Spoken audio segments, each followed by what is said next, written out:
Hey guys, Dan here with Pain Free You. Thank you all for your attention, your love, your support, your comments, your ideas.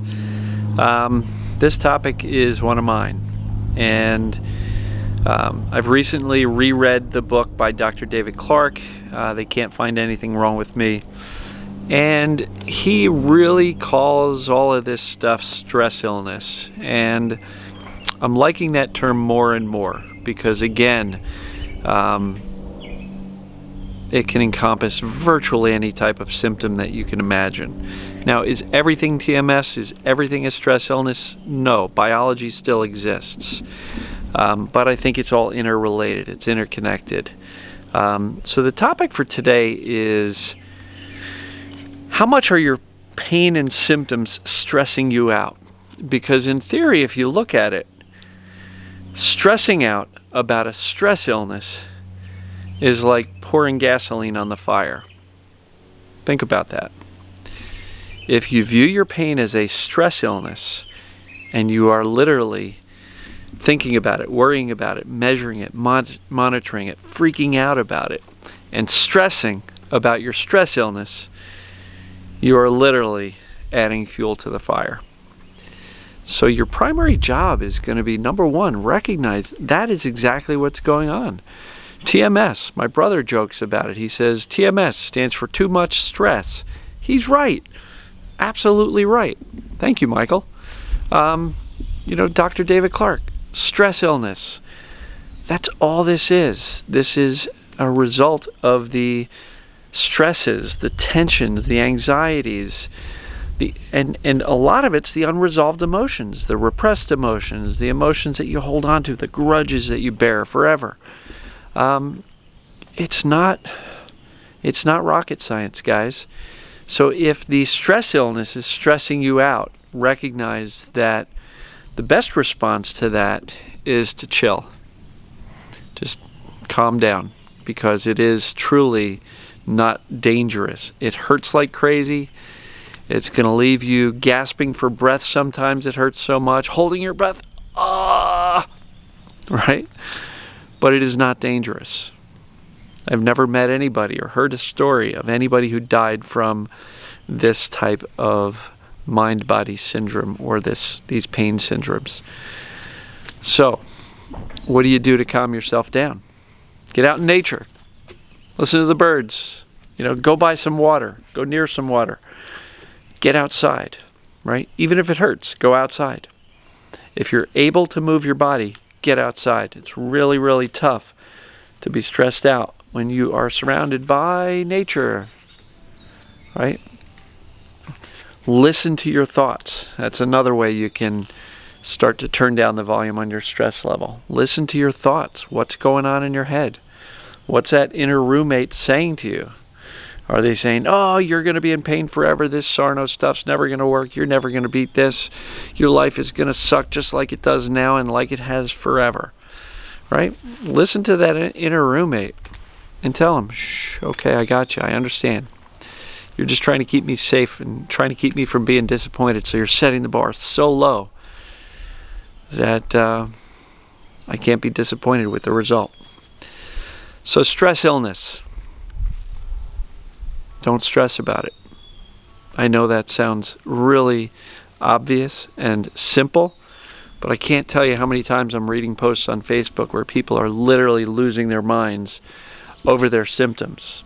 Now, if the reason you're losing your mind over the symptoms is because you're not sure if it is a stress illness and you think it may still be something structural. Look, I hate the term eliminate or rule out the physical, because rule out the physical, people will go to a doctor, get an MRI, and the doctor will say, look, there's something physical here. And now all of a sudden, you've got proof that you're broken, that there's something wrong, and you either need surgery, injections, manipulation, physical therapy, chiropractic, massage, you name it. And every single specialist you go see is going to take the same symptom and give you 6 different treatments if you go to 6 specialists. Surgery if you go to a surgeon. How can all of these pain specialists be right that their treatment, that they also just happen to go to school for, is the recommended cure for your ailment, right? Again, just think back to how many different specialists you went to and how many times did the treatment go 100% with their training. Of course, that kind of makes sense. And a lot of people think, well, not everything works for everybody. True, that's true. But when it comes to chronic pain, these pain specialists are trying to treat the symptom, and they're completely ignoring the cause. So most of these, if not all of these physical treatments, have no shot at all of succeeding, because you're treating the symptom. And the analogy I just thought of today was, it's like saying, I'm mopping up the floor, but it's still wet. I'm mopping up the floor. I mop it every day, and it's wet every day. But the sink is on and clogged, and it's running over, and it's leaking. And so treating the symptom of pain is like mopping the floor every day, when in fact all you got to do is shut off the water. Well, shutting off the water sounds really simple. Getting rid of this stress illness, yeah, it's a little bit more complicated, but it doesn't have to be. I've said lose the fear, lose the pain, right? And if it's stress illness and it's just your body's reaction or your brain trying to distract you, depends on which way you look at it. In either case, it's still stress illness. In either case, the solution is still, I'm going to sit down here. In either case, the solution is still to get to feel your emotions, create safety in that process, meaning your emotions are completely safe. You're not broken, you're not damaged, you're not weak, you're not mentally ill, you're not any of that stuff. Feel the heck out of your emotions. Learn deeply that you're not broken physically. There's no physical reason for the pain. And then do everything you can to turn down the volume on that stress level. Because realistically, toning down the volume on that will go a long way towards getting better, right? Conditioning. That's a big deal as well. Just exchanged emails with a gentleman who was on vacation, and for a while on vacation he was doing really well, walking the beach for a mile or two, really doing well.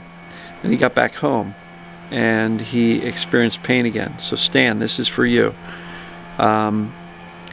What I think may be happening is that we can build associations and connections between where we experience most of our pain and it coming back. So he was on vacation. He was in a completely different environment, different stress levels, different memories, right? He didn't have a bunch of memories of him being in pain while he was down at the beach.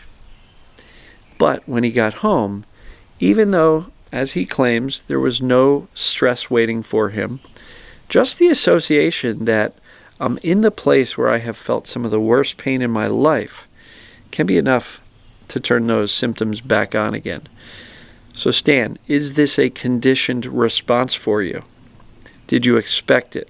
I'm not saying you caused this, but was there any amount of you that said, wow, that was great down at vacation, but oh boy, I'm going home, and that's where I hurt the most? So conditioned response to locations, conditioned responses to movements, positions, sitting, standing, running, walking, whatever. If you always hurt a certain way but not another way, that's pretty good evidence that it's a stress illness or mind-body syndrome, or TMS as Dr. Sarno called it. But again, back to the original topic here.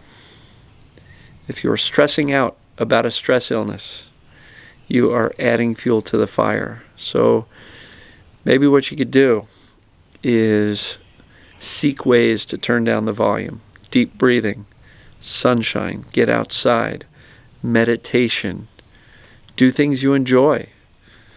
Look, there's a lot of adult coloring books out now. And so if you're bedridden and you can't move, get a coloring book.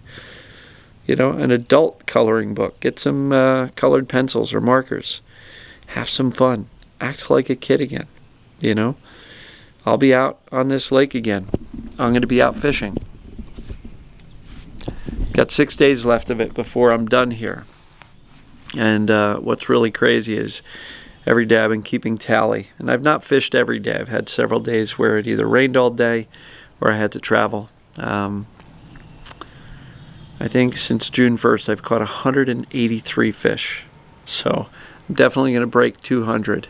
And thrilled about that. It's going to be a lot of fun. So anyway, stress illness. If you're questioning if your illness is stress related, evaluate your life.